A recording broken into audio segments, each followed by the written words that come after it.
Good evening, friends. My name is Tanya, and this is the channel Classy Frugality. I'm so glad that you've decided to join me today. On today's video, we're going to talk about 5 frugal ways to prepare for the Christmas season.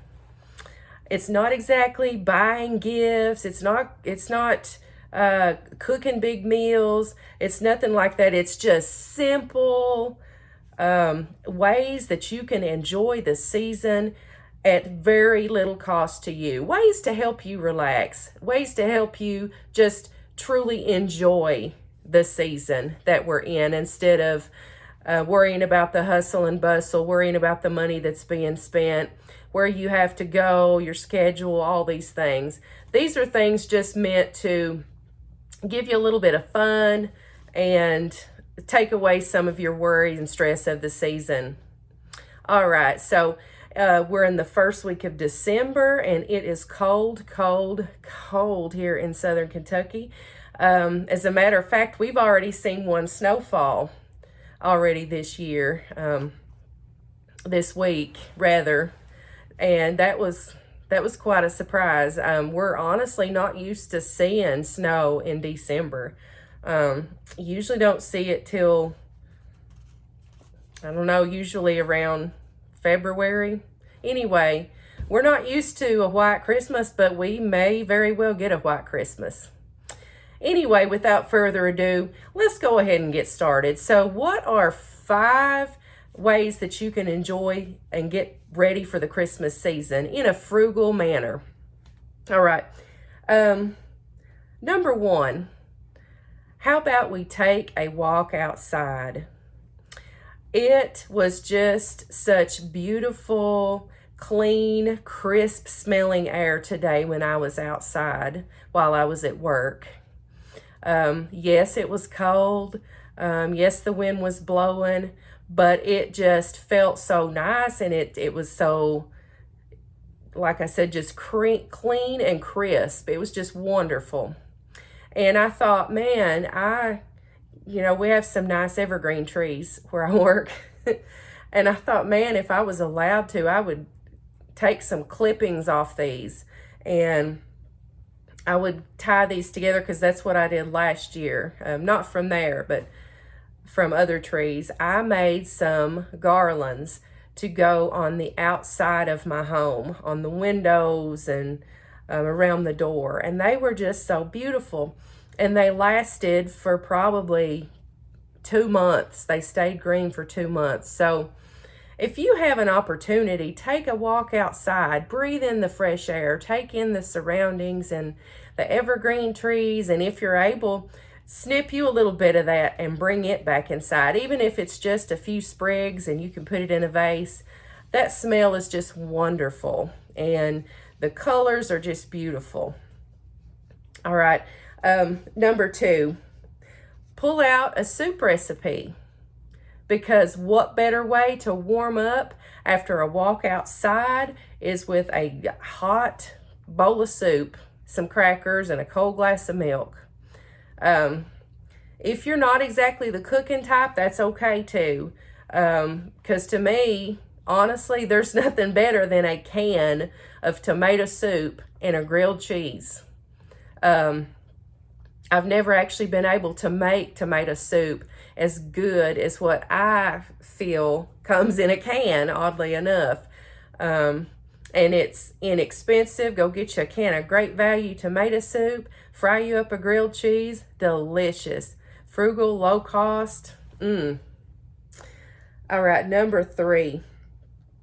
Get in the Christmas spirit. Rewatch some old Christmas movies. There are some that I watch every year. I won't go into naming all of them, but it seems to be the same movies I've watched every year for years and years. And I just really enjoy, even though I know and I can name probably every line in the movie as it plays, I just really enjoy that. It brings a sense of comfort and nostalgia and just really gets me in the Christmas spirit. There's nothing better than getting a bottle of the sparkling grape juice. Does anybody else like that? Do you all like that sparkling grape juice? I like it.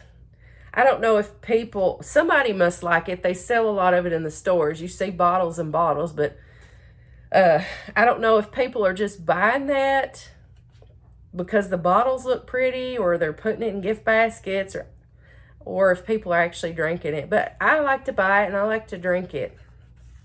I like grape juice anyway, but for some reason the sparkling grape juice just feels fancy to me. I put it in my Dollar Tree cut crystal goblet and it's awesome. Sit around and watch an old movie.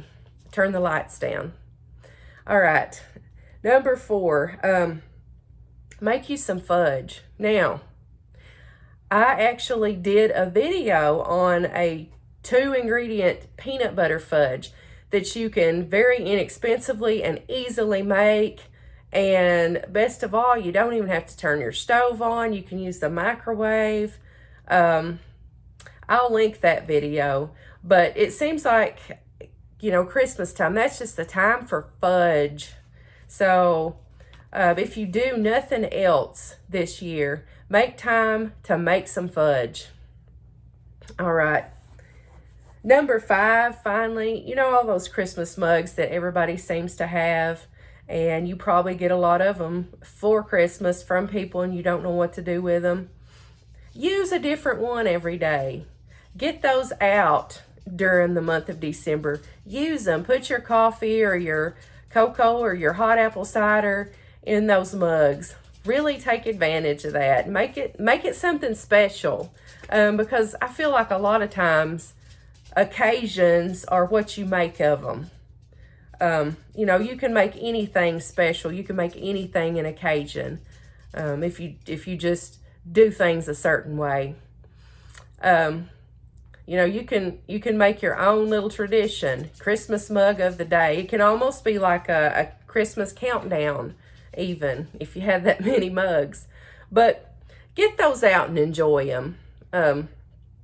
I like to get Christmas mugs as gifts. And so I make it my assumption that everybody else does too. Maybe they don't. But enjoy those things. And certainly anything else that you can think of, just try to think of ways to not only get ready for Christmas in the form of, making your list and shopping and wrapping and traveling and cooking and all that. Try to take little moments for just yourself and your family to do these very simple, these very frugal things to prepare for the season. Here's a bonus. It wasn't on the list, but if you have any reading that you've been wanting to catch up before that, use this time to try to relax before the Christmas season goes into full swing and you get ready for it. And read, catch up. If you read a Bible, read your Bible.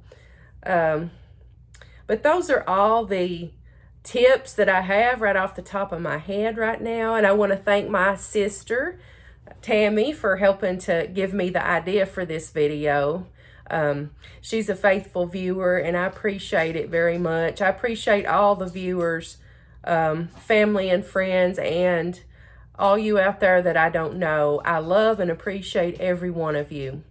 And now I thought that it might be fun for you just to get a little Christmas tour of my home.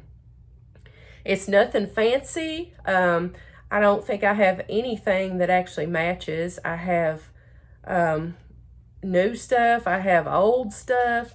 I have store-bought stuff that's homemade, things that my son made when he was a child. I still have held on to those things because those are special to me. But I've got it all compiled together, so I guess you could say my Christmas decorating style is nostalgic. But I hope you enjoy the tour, and if you haven't subscribed to this channel, it really would mean a lot to me for you to do so. I'm a new YouTuber. I'm trying to get things going, and each new subscriber is really appreciated. Also, if you view the entirety of my videos, that helps me too. That helps the algorithm. So if you like the videos, that helps tell YouTube what to show to people who like these videos. I'm not an expert on how the algorithm works, but that's how I can understand it in my head. So if you give me a big thumbs up too and like this video, I'd appreciate it. All right, now on to the Christmas tour.